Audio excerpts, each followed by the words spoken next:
The rain had started without warning, the kind that doesn't ask permission before soaking everything it touches. Ahmed pulled his jacket tighter around himself as he stepped off the bus, exhaustion clinging to him heavier than the damp air. His shift at the warehouse had ended late again.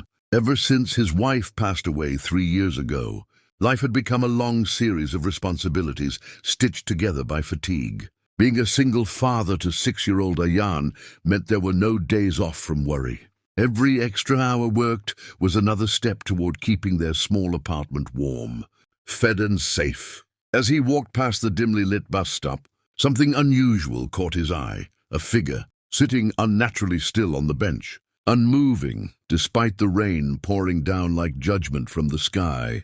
She was a young woman, drenched, wearing a simple green dress that clung to her frame.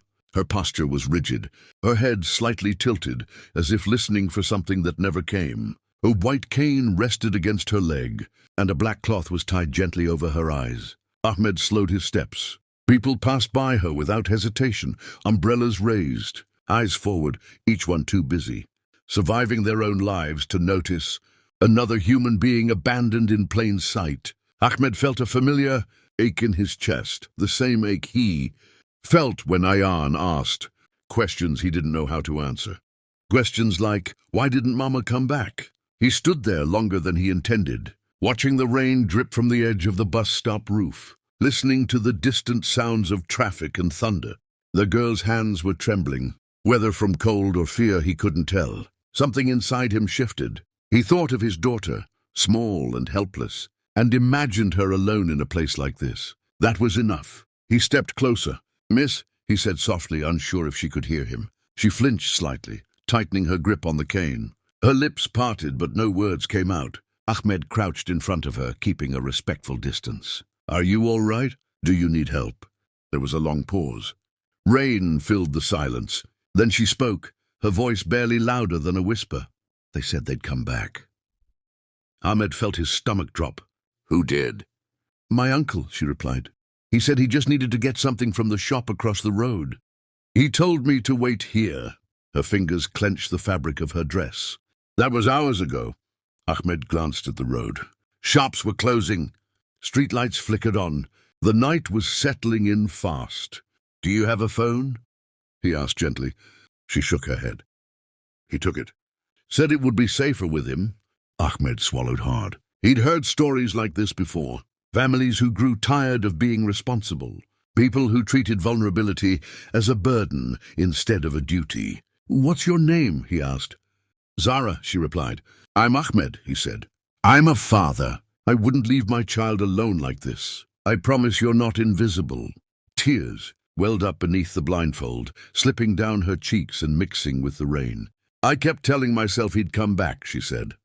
But the buses stopped coming, and people stopped looking at me. Ahmed removed his jacket and draped it gently over her shoulders. She stiffened at first, then relaxed. You shouldn't be out here alone, he said. It's cold, and it's not safe. I don't have anywhere else to go, she replied quietly. The shelter near my house said they were full. My uncle was the last family I had.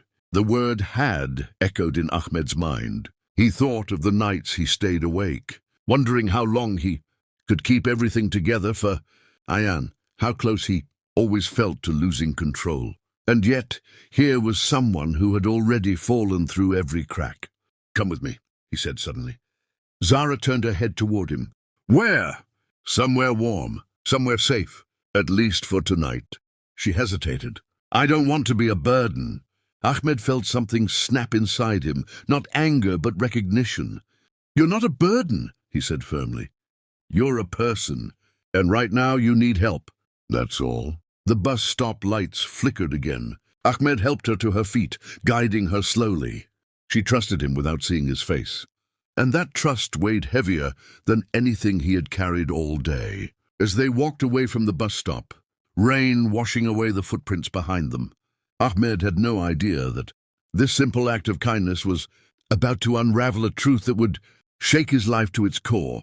And as they disappeared into the night, the city continued, moving unaware that a story far greater than indifference had just begun. The apartment was small but warm, Ahmed set Zara down on the couch and handed her a towel. "I'll make some tea," he said.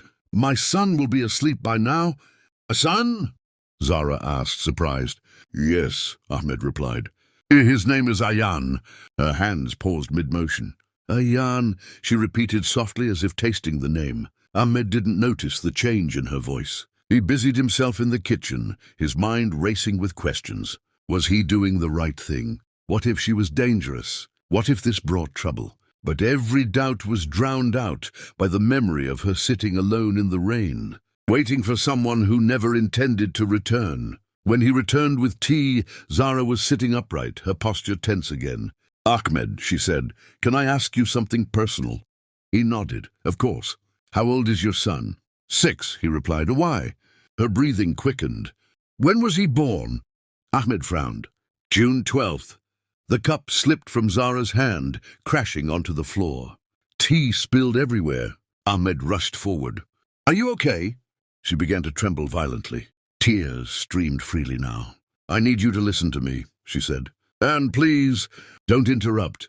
Ahmed's heart began to pound. "6 years ago," Zara said, "I gave birth to a baby boy. I was 19, blind, poor, alone. The father left the moment he found out.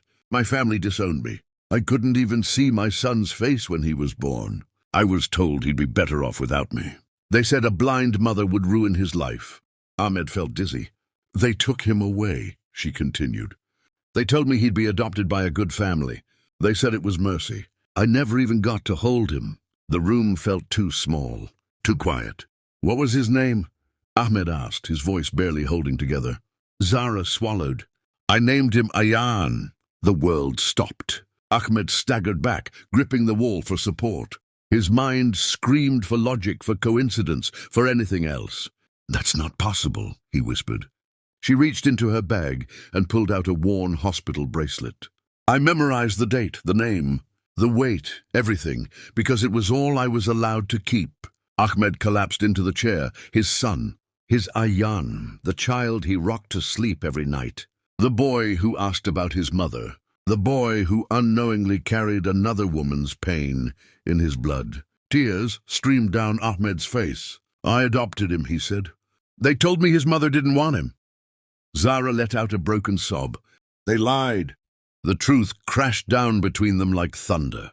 In that moment, Ahmed understood something terrifying and beautiful at the same time. Fate hadn't brought him to that bus stop by accident. It had dragged him there, soaked in rain and grief, to correct a cruel injustice. "You're not abandoned anymore," he said, kneeling in front of her. "And you're not alone." From the bedroom, a small voice stirred. "Abu?" Ahmed froze. Zara's breath caught. "Ayan?" Ahmed replied softly. Footsteps padded across the floor. A small hand touched Ahmed's arm. "Who's here?" Ahmed took a deep breath. "Someone very important." Zara reached out, her hands shaking, and felt the child's face for the first time. She cried openly, unashamed. "My son," she whispered. Ayan smiled, unaware of the miracle unfolding. "Why is she crying, Abu?" "Because she found something she thought she lost forever," Ahmed said. "That night, 3 broken lives stitched themselves into one. And if this story moved you, if it reminded you that kindness can change destinies, don't forget to subscribe to the channel, because stories like this deserve to be told and shared so no one feels invisible ever again."